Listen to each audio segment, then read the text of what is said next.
galerinha, eu vou abrir um parênteses aqui. Vou abrir um parênteses porque a colega me pediu uma questão de matemática e eu tenho saudade da aula de matemática pra vocês. Adoro. A gente também tem. E assim, galerinha, ó, a questão que ela me pediu é uma questão muito bonita que ela me pediu na hora do recreio.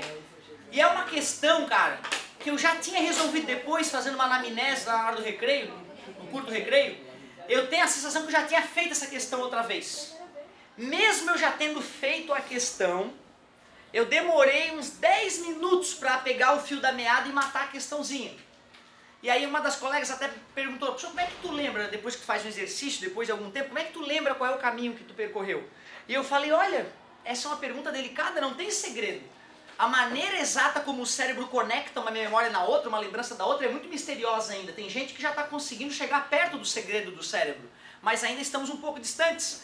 Existem agora processos que nos permitem filmar a movimentação da proteína dentro da célula humana. Tu imagina, tu vê a proteína indo se recombinar lá no RNA, no DNA, e depois girar e grudar na parede citoplasmática para criar a própria célula. Isso é loucura, tu vê a vida começando a se mexer, né? Isso começou há poucos anos atrás, a movimentação de filmagem de proteína, que vai revolucionar os livros de biologia, né, nas próximas décadas, certo?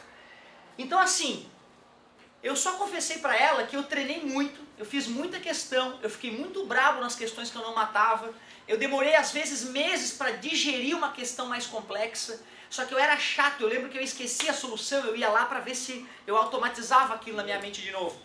E tu vê, mesmo com esse esforço todo, mesmo resolvendo dezenas de questões todos os dias, ela me pediu uma questão que eu já fiz, eu tenho certeza, há não muito tempo, e eu demorei 10 minutos para desfazer a mazela na minha cabeça, interpretar o que estava acontecendo. Então eu queria discutir rapidamente essa questão com vocês, não é uma questão que vale a pena. A questão é de um enunciado muito simples. Diz que um vendedor vendeu 2 relógios pelo mesmo preço, sendo que num ele ganhou 20% na venda, né, por vender, não no preço de venda, mas por vender o relógio, e no outro ele perdeu 20%. Sabendo que depois dessas, não é da apostila, né? Ela me mostrou, a foto era outra, por isso que eu estou me sentindo super à vontade de discutir com vocês, que era algo extra, certo? Eu jamais macularia uma questão do Galhaço, a menos que ele me autorizasse em cartório.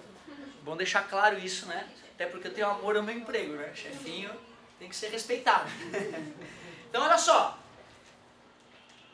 o cara ganha 20% numa venda, perde 20% na outra venda. Nessa transação toda ele perde R$8, coitado, se arromba depois de trabalhar tanto, certo? E nós só sabemos, além disso que eu contei, que o preço de venda dos relógios era o mesmo.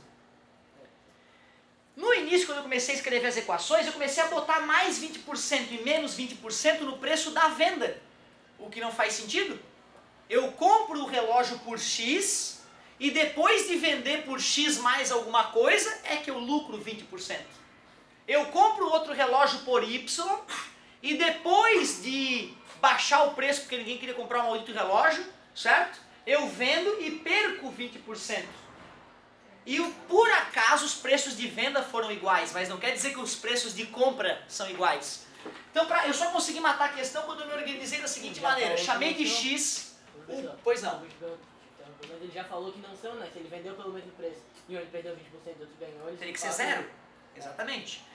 Mas tu vê, apesar de ser óbvio isso, eu fui seco, fui escrever a equação e enquanto a equação ia zerando, realmente está errado, eu fui buscando outra alternativa.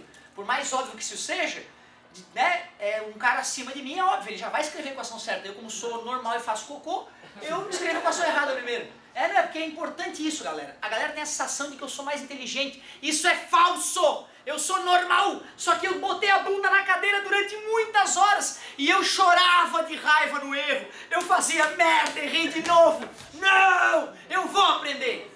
Eu fiz isso vários dias da minha vida. É só por isso que dá a sensação para quem olha de fora que eu sou mais inteligente. Mas é falso, amigo de casa. Tu pode me humilhar, pode ser infinitamente melhor que eu. E vai ser. Se for guerreiro, vai ser. Então, ó, preço de compra. Preço de compra para um dos relógios. Y. Preço de compra para o outro relógio. Beleza, galerinha? Se eu comprei um cara por X e quero ganhar 20%, eu vou ter que vender por X mais 20% de X. Se eu comprei um relógio por Y e tive que me sacrificar para poder vender, já que ninguém queria comprar, e eu vou perder 20%, eu terei que vender esse relógio por Y menos 20% de Y. Show! Esse é o preço de venda agora de um dos relógios. Esse é o preço de venda do outro relógio. E esses preços são iguais. Tudo bem para vocês se aqui tem 1? 1 não é o mesmo que 100%? 100% mais 20%? 120%. 1 que é 100% menos 20%? 80%. Uma equação. Concordam? Uma equação só com duas incógnitas. Dá para resolver? Não dá. Mas quando ele me disse que nessa brincadeira toda eu me arrombei e perdi 8 pila, quer dizer que esse meu lucro, 20% de X, menos o meu prejuízo, 20% de Y, isso tem que dar menos 8, porque eu perdi. E tu vê, o menos não veio na minha equação. Aí, como começou a dar um valor negativo de compra do relógio, eu vi, opa, errei alguma coisa. Aí voltei e pensei, pô, prejuízo, eu perdi 8 reais. Botando um menos no 8, só depois de me arrombar, é que eu percebi que eu estava no caminho errado. Tu vê, eu dou aula de matemática e me arrombo toda hora, cara. Tens que aprender também a não te magoar com os erros na matemática, encarar eles, ficar magoado no sentido, vou resolver, mas não de, eu só erro, não quero mais. Porque algumas vezes me deu vontade de chutar o balde. Porra, não quero mais essa brincadeira. Continuando. Agora que tem duas equações, isola numa? Isso aqui é 1,2x igual a 0,8y. 1,2x sobre 0,8 igual a y. 12 por 8, divide por 4 assim embaixo, 3 meios. Y igual a 1,5x. Isolei numa, vou substituir na outra. Tudo bem que 20% é 0,2? 0,2 vezes, quem é o nosso y? 1,5x igual a menos 8. 0,2x menos 30 com duas vírgulazinhas, 0,3. Na hora que eu cheguei aqui, que deu menos 0,1x igual a 8, é que eu vi que tinha alguma coisa errada. Aí eu corrigi botando um menuzinho ali.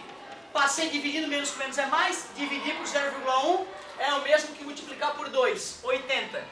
Y então, 1,5 vezes 80, 120. Como ele pedia na questão o preço do relógio mais caro, o preço do relógio mais caro na compra, né? Certo? 120 pila. Se fosse na venda, a gente teria que ainda substituir aqui, né? Tirar 20% para dar os 100 pila. Vendeu por 100 pila. Beleza? Adorei a questão, muito obrigado. Eu sempre fico feliz quando a galera traz uma questão a mais. Sempre que eu sempre miro errado às vezes, não tem problema. E fica a dica, meu querido. Não tem milagre. Tem que suar a camisa. E essas questões aparecem muito no vestibular. Tu vê porcentagem, né? Como é que pode porcentagem ter me dado trabalho, né, cara? Certo? Tive que comer o meu pão de queijo correndo, pô. Aquele 20% de X ali foi o que ele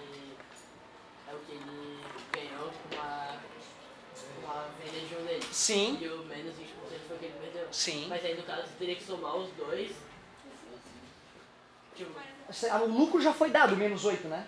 então, daí, tipo, tu colocou menos, aí quando tu colocou menos, não sei, quebrou o raciocínio, assim, eu tava pensando como mais. Eu realmente tava pensando assim, o bicho ia botar um mais, ele botou um menos.